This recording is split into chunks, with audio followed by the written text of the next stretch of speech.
Isang seremonya ng pagkilala ang inihandog sa 12 mga dating rebelde na sumuko sa ilalim ng Naval Forces ng Luzon kasama ang matataas na kalibre ng baril dito sa himpilan ng NFNL San Fernando City, La Union. Ang nasabing aktibidad ay nagbigay daan upang magbigay ng mahalagang serbisyo sa mga dating rebelde kasamang kanilang mga dependents na nangako ng kanilang karapatan pabalik sa ating gobyerno.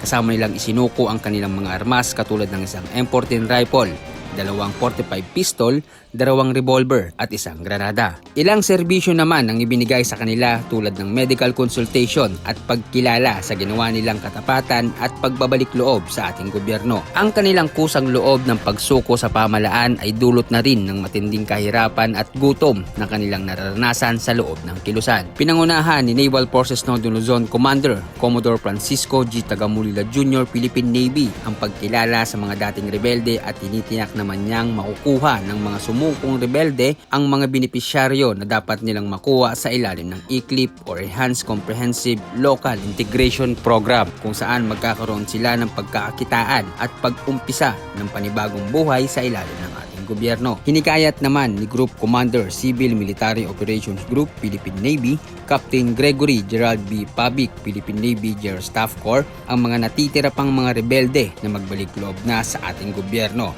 at bumalik sa kamay ng ating pamahalaan upang makasama at mamuhay ng maligayat kasama ang kanilang mga pamilya. Inaanyayahan ko pa ang iba na magbalik loob sa gobyerno at sa ating lipunan. Tandaan niyo po na ang pagbalik loob ay hindi po ito kaduwagan. Ito po ay isang peaceful reconciliation. Ang ating gobyerno ay pinapakita niya na katunayan na seryoso ang ating gobyerno sa peace building initiatives at yung commitment sa peace and order and stability.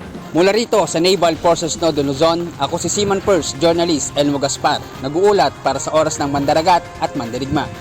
Oras ng Mandaragat at Mandirigma.